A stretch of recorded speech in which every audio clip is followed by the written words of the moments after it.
as Zambians, mkuchumona kwenu, as a patriotic Zambian, not if you're about to usually party in the supporter party, as a patriotic Zambian that wants what's best for your country. Mkuchumona kwenu, is this the people you can give another term? Mkuchumona in the 3 years, even after 3 years to living as Zambians. By Satu say, okay, give me another term. Because you see, for a party that spent a lot of time in opposition, you could have learned from UNIP, you could have learned from MMD, you could have learned from PF, the mistakes that were made by previous governments. You could have said, you know what? This Zambians tabafwai, okay? And why are we saying Zambians tabafwai? Oh, we had UNIP, badi bafumyapo. We had MMD, badi bafumyapo. We had PF, badi bafumyapo. And then you can ask yourselves to say, what was the root cause of Zambians voting out these previous governments? And mind you, these previous governments have done so much work than you, the incumbent government. They've done so much that is so beneficial to the country and its people. So, consciously, so so to say, okay, but what have we really done for the Zambian people? What's beneficial in the 3 years that we've governed these people? How has Zambians benefited? How has the country benefited? Apart from the persecutions that we have been doing and the appointments, the selective appointments that we've been doing, or apart from the injustices that we've been portraying. These are real questions that if I was in a position of leadership, I could ask myself that I want to seek a second term.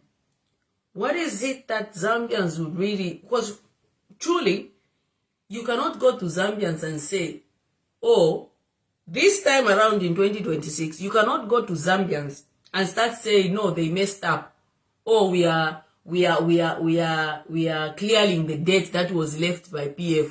Oh, no, you cannot, it's impossible. You cannot go with that message to the Zambian people. And now Zambians now, hey, let's give them time. That's why, in 2021, you had that message to say, no, how can you expect the people that have borrowed to dismantle the debt? They cannot, they failed. Me, when I come in, I'll dismantle the debt. But what has happened with the debt portfolio in Zambia is it has continued to sour eye. And what is happening now, you are borrowing to pay off a debt. So how does that sustain a country like Zambia? Then the worst part that you do is to give tax holidays. So for the 5-year period that you've been in government, you've given tax holidays to the mines, where as Zambians, we're supposed to get most of the revenue from. And now we have situations whereby you're struggling to pay salaries. The last time you paid salaries, IMF had to give you money.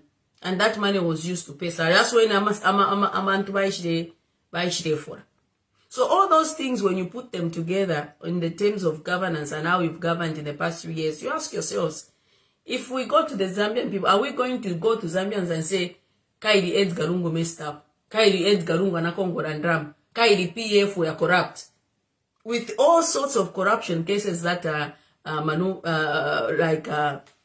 going around within your party?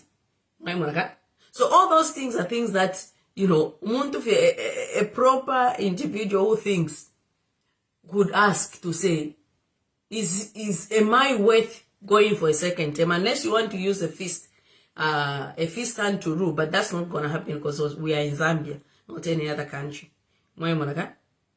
So there are so many things that we can cite in terms of separation of powers, in terms of parliament, how most members of parliament have been treated, mostly the opposition and the independent member of parliament.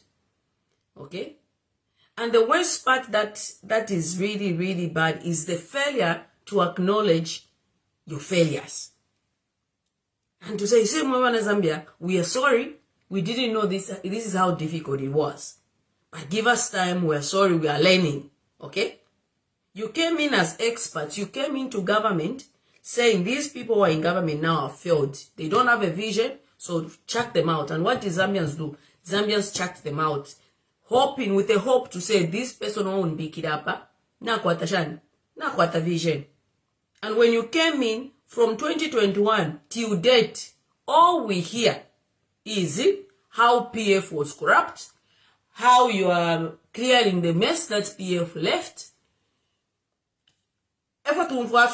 Even Netflix carefully also you hear, oh, they've summoned Emmanuel Mwamba because he's PF, whilst you are trying to steal PF. So all these blame games again comes down to the point that you cannot acknowledge the fact that you are failing lamentably, and instead of acknowledging that, because doing better comes with an acknowledgement to say, Ine, but let me learn. You swallow your pride and start learning. Okay?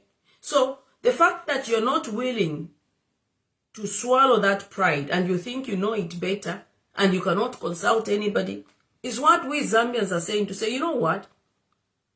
The country has been messed up. Frankly speaking, Zambia is messed up. It is messed up. Okay? And it will take somebody with experience again to undo this mess. Like, for example, we had an option. Don't tell me about debt, for example. Even here we used to say, we did have an option. And the good part is that there's so many records and videos that will say we had an option. Okay? For example, if you have followed me from the time in memorial when I started doing analysis, you find that we had even a Chinese foreign affairs minister, forgotten her name, who actually said, and I quote, Zambia's debt is sustainable. Through the hydro power station, Zambia's debt is sustainable. This is a Chinese that was speaking like that. But here we had people in government that said that we cannot sustain the debt. And when all economists in the world, including people like Grave Cherwa, they started putting in a petition to say Zambia's debt we should get some relief for the debt, about $8 billion. What did the government do? They did not listen. Okay? Instead of going to engage China and whatnot, they embarked on the G20 framework. I'm taking you back on all how this mess has come up. Okay? And what happened? You went for the IMF bailout against most advices that people were saying. Okay? Even now, if I can tell you that the United Nations Secretary General condemns the World Bank and IMF in the manner in which they deal with poor countries. The United Nations Director General condemns that. So you see, all these things are things that you've brought upon yourselves. Not the PF, not Edgar Lungu, not anybody else.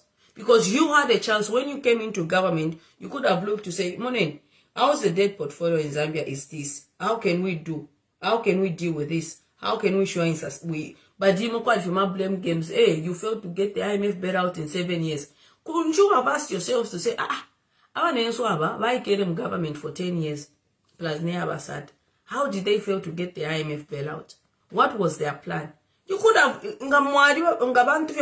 okay, you came to govern this country and to make it better. You could have sat with the same people that had left government and said, look, how did you plan to sort this out? You guys borrowed. What was your plan? When you defaulted, what was your plan? And even that, you had to follow the same people that the government had the government at the time at PF, the Lazard. First you condemn them, oh, we can dismantle the debt for free. The PF government have gone to hire Lazard. You come into government, you use the same Lazard. And even that, you don't acknowledge it. You try to pretend to say, oh, like you're doing it by yourselves. But it's the same Lazard that was hired by PF that even helped you to where you are in terms of debt. Now, you tell people that you've restructured the debt, which you've not restructured. I won't dwell into that. That's a story for another day. I'm just giving you a background of how you've messed up this country. Okay, so you obtain the IMF bailout, and you don't tell the people the conditions. Many other times we said, can you tell the people the conditions for obtaining the IMF bailout? And none of you in government have come out, not even the Minister of Finance, to clearly explain to the Zambian people to say, look, these are the conditions that we were given to say, I am a conditions back payer for us to obtain this 1.3 billion. Now it's 1.7 because they had to increase that because of the droughts. These are the conditions that have been given to us. So what we are going to do is we are going to remove subsidies from fuel, subsidies from agriculture, you know, the phasing out of FACEP and whatnot. You could have told the people so that at the time like this, people will understand why they are going through all this. But you denied that fact. You didn't want to make that public to the Zambian people for them to understand, to say, morning, IMF bailout mude celebrator. This is what you would have to go through in the next coming few years. You didn't tell the Zambian people. Yet you embarked on this monthly fuel chakuti na chakuti, monthly chakuti na chakuti. Then you embark on the tariffs, the selling of Zesco, electricity. Then you go, you remove fuel, yakwera. So at one point we even said all these policies that you are introducing, they are not going to, they are going to have an adverse effect to what? To an average person in Zambia, because they don't leave a leeway. Because now electricity is expensive. For those people that use gas, for example, gas is expensive. For those people that use amalasha is expensive. So how do you then expect a poor person in Zambia to survive? So all these policies, it's not like it's because PF defaulted. No, it is because you obtained an IMF bailout, and the IMF said, if we give you this, this is what you need to do. And that's what you're following. And here we are today, where now Zambians are living a very difficult life. So we want to make it clear to the Zambians, the situation that we found ourselves in is not that we didn't have a way out. We did have a way out. In 2021, we did have a way out. But because of the propaganda that was being done at the time, including people like me, bought into the fact that PF had failed, okay? Or PF because they defaulted, which actually, if you look at it, the defaulting at that time was a very good strategy in order for us to get some sort of relief in terms of debt. But at that time, nobody could hear that, and nobody could really come out to speak, okay? All this that I've done, nobody is telling me to say Kalandef. It's through my own research. I've done my own research in terms of where PF left things and where UPND started from, and how UPND have introduced their policies in terms of economic policies, social politics, and whatever. So all this is my own research, and now putting it all together, you find that we did have a way out. Because look, we had mines. If we didn't have a way out, there's no way we can give mines tax holidays. Okay? If we didn't have a way out, there's no way a Chinese foreign affairs minister can say Zambia's debt is sustainable, because most of the debt that we had was from the Chinese. But these are the people that we all are saying our debt is sustainable. Okay? So we did have a way out, but it was a matter of choosing which path are we going to take. And UPND took the route that they thought was the route better for them at the expense of you Zambians. Because even now, there's nothing stopping the president to say the economy, Zambia's economy has crumbled, it has collapsed, and the only way I can get some sort of money or revenue into the country is to lift these tax holidays that I've given to the mine. Because as we speak, copper is at its highest right now. Copper is selling at its highest, and we are not getting anything out of that. So where is the money going? Because there's nothing stopping the president to say, hang on a minute, my people are suffering. There's no revenue. There's absolutely no way I can sustain paying civil service. My salary is through in Congo. Okay? So what can I do to get some sort of money into the country? I have to lift these tax holidays that I've given to the mines. Umuntu watemwecharo na abantu. If you have kuchita as a president. Now I challenge Mr. Akainde Ishma. Ask how much copper is per metric ton right now. How much? Or just Google. Go on Google and Google how much copper is going for right now as I'm speaking. And that is not benefiting Zambians at all. Why are we suffering when copper is at its highest? Moimon. You brought Vedanta now, MPA show, we are yet looking into that, it's not, but we hear that money came from the government, that Vedanta is now paying off the workers. No, my 2.5 now, 2.5, yala kutora kuisa 2.5, ubunga ni 400. Mamona, walashta mwabunga tuinga ni bunga, ubudi 5, na 2.5 yapwa. How is that sorted your problems?